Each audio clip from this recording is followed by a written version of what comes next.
Welcome to the 5-Year You podcast, a show dedicated to helping you become the best version of yourself one day at a time. I'm Andrew. And I'm Kat, and we promise to keep it raw, real, and relatable. Are you ready to grow? High Five Tribe. Today's episode is a scary one. It has kept more adults up at night than every horror movie combined. It's something we've all felt fear around, restless nights, everything. Today's episode is how to stop being scared of money. I am your co-host, Andrew, and with me always is Catherine. How are you doing today, Kat? I'm good. How are you? Good. I think this is, I don't think I oversold this. I think No. money is literally the thing that we all have in common, that at one point or another in life, we fear just as much as we fear Darth Vader being in our basement at age 3. So I feel like you'd probably be the best to lead the charge in this podcast because you are a money expert. And what has been your experience around all of this? Sure. Well, I will say you're a money expert too. You are a CPA, and I wrote a money book. And in the process of writing my book, Mom's Got Money, I had to do a lot of research, and I was super interested in people's emotions around money. I didn't want to write a book that was like, oh, just sit down and write your numbers down and then just don't spend your money on fun things, the end. I wanted to really understand the psychology behind why people feel the way that they feel about money and how to overcome it. And what was interesting is one of the pieces of research I found is that even wealthy people, wealthy women in particular, have bag lady syndrome, which is the worry and the concern that one day they're going to be a bag lady, which is, sort of a colloquial term, right, of a woman who is homeless or destitute. And so it's not even the amount of money that you have that makes you stop being scared of money, because even people who have it worry about losing it. And so I'm always just so fascinated at the psychology around money, behind money. And it can be really hard for people to learn how to get comfortable with it, comfortable talking about it, comfortable dealing with it. And those are some of the tips that we both wanted to share with our listeners today. I like that. And I'm definitely going to Google colloquial because it's a fun word to say, but I'm not sure how to spell it. And I'm not completely sure of the definition. So if you're listening, if you're at home going like, yeah, I didn't get that either, we're in the same boat on that one. Gee. I think that when we are looking at this money thing, it's a relationship, right? And when we are afraid of a relationship, it's not a really good one. It's really interesting about the bag lady syndrome. I remember you researching that and telling me about it. I was listening to, I think it was Ken Honda's course on Mind Valley, and his thing is all about your relationship with money. Like, how do you feel around it? What do you say about it? How do you talk about it? How do you think about it? And it's all kind of into that area of scarcity, but it's also like, if you're growing up with a scarcity family or just that mindset, it's going to be really hard to stop being scared of it. So what would you say to somebody if they're like, what, I just need that first step? How do I don't even want to necessarily be like okay with money. That's the end goal, or happy with it, even better. How do I move away from this scared feeling that I have about it that's keeping me up at night? Yeah. And what's interesting about it is we've done 50 plus episodes now, and we always say, whether we're talking about, emotions or, self-improvement or sleep or anything else, it's the same with money. It begins with awareness. And I think that it's the anxiety that people feel of the not knowing that creates all of this fear. And I can tell you that I've been in places where at different points in my life where I've had an abundance of money, and I've been at different points in my life where I was paycheck to paycheck. And in all situations, I always felt better knowing my numbers. And it is a not fun first step. This is the first step I write about in my book. No one really wants to sit down and open their bank accounts and add up how much student loan debt they have. But just knowing eliminates a large percentage of that anxiety. You have to know where you stand today in order to get to where you want to be eventually. That makes sense. So I'm here. I'm afraid of money, and your advice at this point is to like you're gonna have to look at it and get a handle on it one way or another, and that can be really overwhelming for a lot of people. I think a lot of times we know that we need to do that, but doing it is really hard because unlike most people on the planet, they aren't spreadsheet nerds like you and I Yeah. are. The idea of like going back through a month of last year's receipts or a bank statement is Oof. Yeah. very vulnerable, right? You got to look at yourself at that point. So, and that might not be the easiest or the best feeling, but I think that's kind of where that scared mindset comes in. I really want to say scarcity, but it's not necessarily the same thing. That scared mindset comes in of you're gonna have to face your fear. Hmm. This fear that you have around money is a block, and that block needs to be looked at. It needs to be addressed. Otherwise, it just kind of whispers in the background. And I've talked about fear like this before. Fear's the thing that opens the door when you're feeling good and says, "Worry about money," and then it closes the door and runs away. And you just sit there going, "Okay, geez, yeah, I'll worry about money now." But we never turn around and go, "Wait, why? Why am I supposed to worry about money? Why is this coming up?" So we need to kind of look at it and examine the fear while we're doing this. So what is that thing that's holding you back from looking at your money? Why what amount of money is actually enough? They did a study.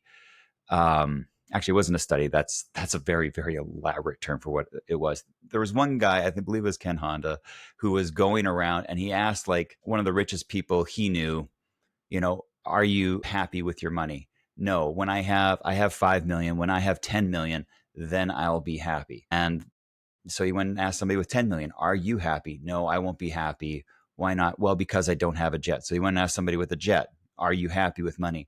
No, I'll be happy when I have a bigger jet because this one only sits 6 people. If you can imagine the travesty that must cause that person. I think when we look at this stuff, it really is about that internal game that we always talk about and we always come back to, but it really is about understanding that if you're afraid of money now, when you have a lot more of it, you're still going to have that fear. It doesn't Hmm. go away unless you start looking at it. So I think that's great for a first step is to just give yourself permission to look at the numbers, but give yourself permission to be kind to yourself while you look at the numbers. Because I think that's a part of it is we're really aware of the self-critic in our brain that's going to say, you shouldn't have spent that at this place or that place. And oh my goodness, I can't believe this is what we made and all the negative talk. What's the next step? What's something else that we can do that's going to help people? I think that we talk a lot about our evolutionary brains on this show. We talk a lot about how our brains are designed when we're talking about, taking a leap or doing something new or changing jobs. And we talk about how our brains are wired for survival. And there are so many different things that affects. And money is one of those things. And again, understanding where you are is one thing, but also understanding that in today's society, money is closely tied to our ability to survive. And that is a very natural thing to cause your brain to panic. Hmm. With money, we can have a home and a car to drive to work and food to put on the table for our children. Without it, it threatens our survival, which sends off every warning signal that your brain has. And I can tell you that I have had far less money than I had when I first became a single parent, a solo parent. And I wasn't really worried then, and I was like a broke college student. I had, my parents I could call or something like that. I've never worried about money so much until I became a solo parent. The magnitude of the weight of that responsibility. And it was because I felt a threatening of my survival. If I don't do this, if I don't work, if I don't get it together, if I don't improve my situation, am I going to be able to provide? Well, of course, I was able to provide. And I just wanted to acknowledge that, this is wrapped into the first step, is just sort of acknowledging, this. But the next step, Andrew, I would say is that having accountability is like not going through this alone. Even if you are a solo parent, even if you are a young college student listening to this, having a group, having a community, the debt-free community on Instagram and TikTok, and having a friend do the budget with you. If you are close with your parents, like telling them what you're working on and your different goals, a sibling, whatever it is, if you don't have a spouse that you're joining money with, just having someone to walk along with you is like going to be a big part of also reducing this fear. I like that. I think selecting the right person for the journey too makes a big deal. As far as when I was going on my debt free journey, having the right people support you is a really big thing because not everybody's going to understand what you're doing. And most people would rather be blind and keep being scared of money than face their fear. And Mm. so if you can find somebody in real life or online, I think real life is always better because there's just a different interaction than, I mean, there's a lot of great influencers and money bloggers out there that share their debt free journeys and stuff like that. But it's not the same as somebody in your real life that when you guys get together, you have coffee at one of your places rather than go out for coffee because you both understand that that's an, exponentially more expensive coffee, and that mindset really does help. And if you don't have somebody like that, do your best to try to find someone, but then become your best friend with that because you need support.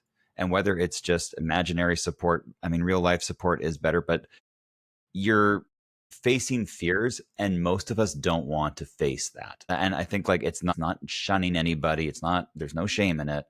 It's just that that's a big leap for most of us. When most of us go, you know what? I don't like the situation. I don't like the financial situation. I don't want to be up at night. I don't want to be waking up at 3 a.m. worried about this, that, and the other thing. I need to change this.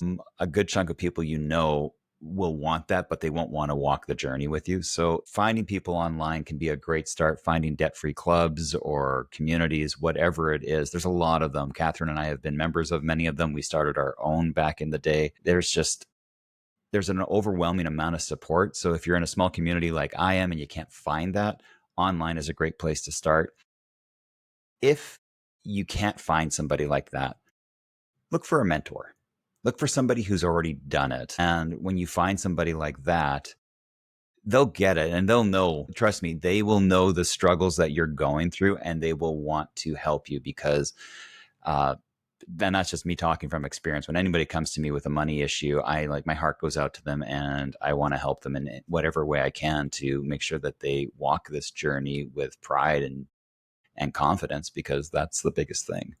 Okay, so we've faced our money, we've got our friend or community or whatever. What other things can we do to stop being scared of money? What's the next? Yeah, I think that increasing your knowledge of the thing, right? Increasing your knowledge of the thing reduces the fear of it, right? So if you had no idea how to cook and you were afraid of turning on the stove, let's say you have a gas stove and you just don't like the flame shooting out and, like you're just straight up scared to cook. So you just keep eating soup out of a can, right? So facing the fears, watching videos of people turning on the gas burner, Googling, beginner recipes with 5 ingredients or less, which legit is still one of my favorite things to Google. And again, having a friend on FaceTime to watch you do it, right? Or inviting someone over to cook a really simple, pasta meal. You decrease fear by increasing your exposure to something, right? And so again, for me, I always recommend, especially if people are on a money journey and you might even have no debt, but you're still just afraid of money. You're still afraid that you're going to mess something up. Increasing your exposure, training your algorithms to show you people that you want to see, to show you people who are living the lives that you want to emulate. So for me, Andrew and I are a fan of the FIRE movement, which is financial independence, retire early. These are people who are more into lifestyle choices rather than, let's say, personal possessions or something like that. If I was constantly following other women who had large houses and really expensive cars, I would feel like I was doing something wrong or I would be trying to put my effort into emulating them. Nothing wrong with that. It's just not part of the journey that I am personally on. So every time that I open up an algorithm, my Instagram app, they get tons of people paying off debt. Tons of people who are living lifestyles like, oh, they quit their corporate job and they're, driving their van or they're whatever, just alternate, like people who are similar to me, have similar values, who are more focused on a life that is more minimalist. And you have to train your mind to start seeing what you want to see, to start learning, going to different influencers. There's so many free courses. And if you email us at hello@5yearyou.com, we can recommend some financial educators who we are personally friends with, who offer money courses for free, who have really good information on their YouTubes and Instagram. It's just increasing exposure, learning about it. The more you see people like you who are your age, who have been where you are, who are living the life that you want to live, the more you can see that it's possible for you. There are so many different people who are uh, the children of immigrants. We have a really good friend who speaks to a lot of Latina women on her channel about, breaking out of that mindset and becoming really successful with your money. I mean, there is somebody for you, regardless of what background you come from, who can help you find your way. So I think, yeah, finding people who are where you want to be is going to be a big part of the journey. Learning, learning, learning, and reading. I like that. I would actually put a step in between those ones because Yeah, and go you're for it. alluding to it a lot, but I don't think we've actually explicitly said it. So what I think you also need to do is to have a background or in a vision of what you want to see happen and how you want your life to be. Because, and I'm not talking about, you know, 15 houses in on different places in the world and everything's going to be pie in the sky. I'm talking about having like this vision of what your day to day looks like when you're comfortable with money, when you have enough money, because that is a very different way of feeling around money. It's a very different way of acting around money. And I think we need to be aware of how we actually want to go. Otherwise, without that vision, we just wander around meaninglessly. We kind of go left, we go right. You know, maybe I'll look at the debt free community. Maybe I'll look at the fire community. Maybe I'll just go back to buying, you know, random things on Amazon every week to make myself feel better. When you have a clear vision of how you want to feel, whether it's money or anything else in life, we'll focus on money. But when you have that vision of how you want to feel, it's different. Life changes for you. You start to grow into that place. You start to know every morning, right? I'm somebody who is good with money, and somebody who is good with money makes their coffee at home before they go to work. They park in the cheaper lot. They take the public transit. They do this, they do that. All of these little things are votes of confidence towards that new image that you're creating. And that's a really big thing that we work on at 5 Year You with our clients, is making sure that they understand that who they are today and who they want to be are vastly different. But it doesn't happen overnight. It happens fast, but it happens with these little votes of confidence along the way that allow you to move towards that future vision of yourself.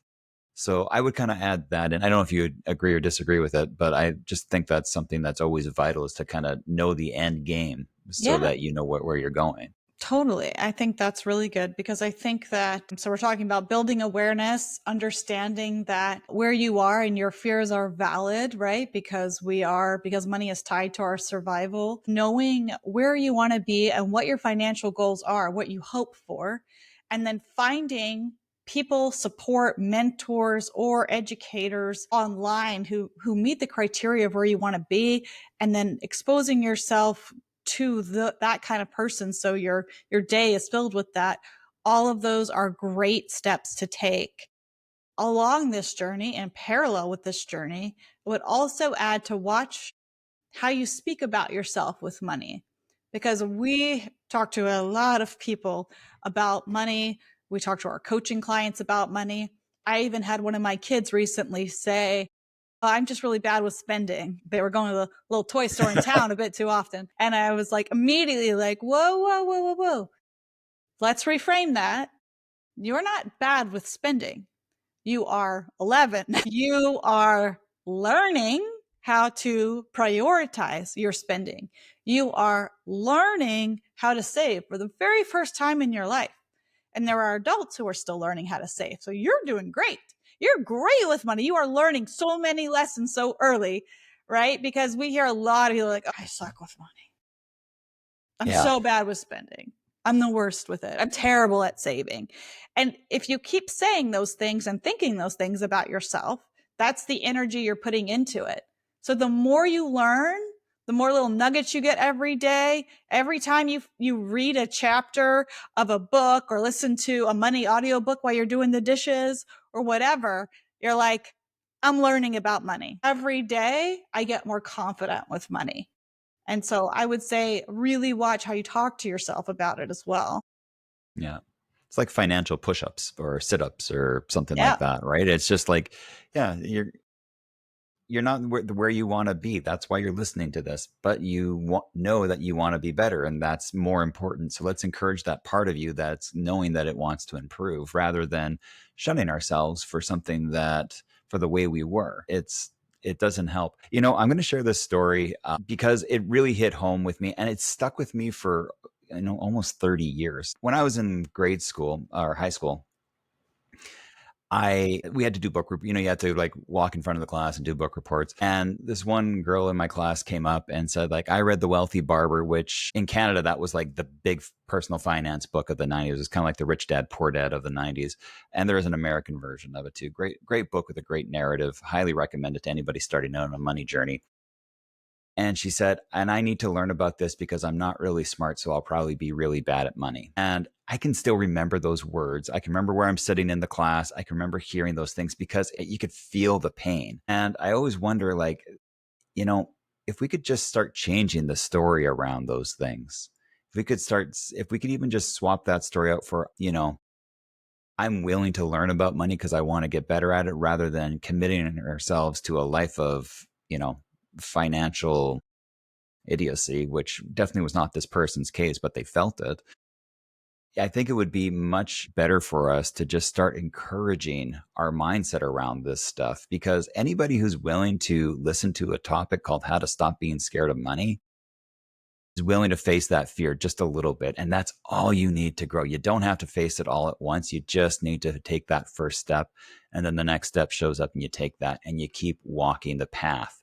So the fact that you've made it this far into the episode means that you are doing way better than you are giving yourself credit for. So I want you to take a second, dear listener, to just give yourself that credit.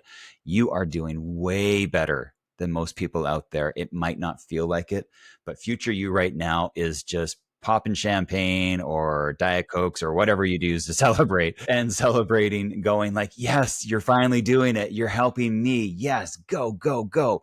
It is cheering you on in ways that you will not believe changes your life in a few years. So good for you for listening to this and for being willing to take action. You're one of the few. I love that. I think that's a perfect place to end. And I want to echo, what Andrew said. I commend you for learning. If you're scared about money, it's a valid fear. It makes sense evolutionarily for you to worry about it, but you can do it. One foot in front of the other.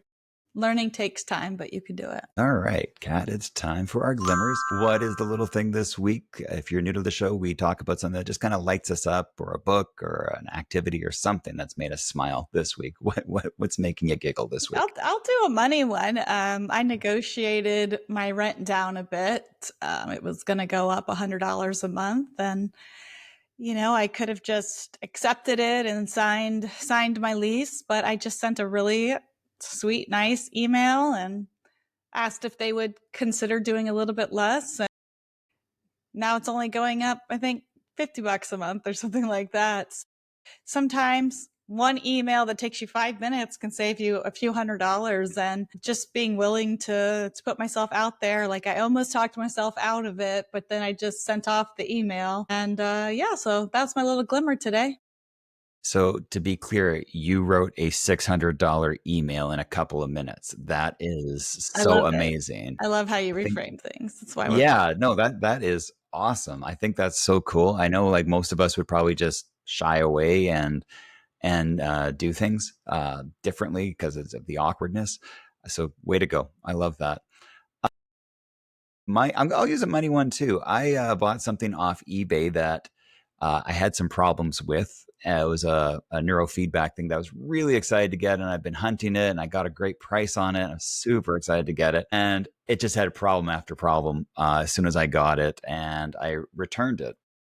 Now, the reason why I'm calling this a glimmer is because old versions of me would have gone and bought the new one or gone shopping for it, but there were so many things wrong. It's not that like the thing didn't work properly, it's that it didn't fit my extra large head. And but I really got locked into this. So my glimmers that cat also helped me, like, because I'm like, oh, I should go get a new one. She's like, Andrew, it didn't fit your head. It's not that it just didn't work. It's not that there was a membership. It's that it didn't fit your head. And my brain would completely forget about that one aspect because it was just so caught up in the act of wanting to have this thing because I thought it would be a really cool thing to start experimenting with. So my glimmer is that I returned it and then I canceled any kind of like searches or anything else I had on this thing. It's like it's dead to me now. And I'm really grateful for that. It seems so silly, but I'm like, No. it was really freeing for me for whatever reason. I really appreciate it. And thank you for smacking me upside the metaphor physical head with it Yeah. and going like, it didn't fit. Yeah. So Well, I think in anyway, both cases, because the thing I wanted to point out about your eBay thing is it said that they did not accept any returns. And I yes, think the lesson for both of our glimmers is that it doesn't hurt to ask. And you even like showed me the message, like, this is what I want to say to them. Like, oh no, we got to like soften them, make it a little bit nicer, whatever. And like, this is how you ask. And if you don't know how to do that, you can ask Chat GPT. Just be like, I want to say I'm really mad that this thing doesn't work. How can I say it nicer so I get a refund? And you'll get a good answer. But so I think in both cases we showed like, look, one email enabled you to return something. One email enabled me to get a discount on my rent for the next year. And so again, that is us being a little bit comfortable getting uncomfortable with a little bit of a hard money questions. And so, even two people who work in the finance sector all the time, it's always a work in progress for us too. absolutely. I just had just that Yeah. deep, it just made me laugh so much. Anyway, folks, thank you so much for listening. We're going to be doing a few more of these money episodes because we realize that it's such a big part of everyone's life. And as we've attested to the other person, we're each financial experts in our own right, and we would love to help you. And if you are looking to take that step, please reach out to us at hello@5yearyou.com or just go to 5yearyou.com and click on the schedule an appointment, and we would love to help you on your journey. Thanks a lot, folks. We'll see you next time. Hey guys, quick disclaimer. We're podcasters on the internet. If you need to seek professional help, please go see your healthcare professional.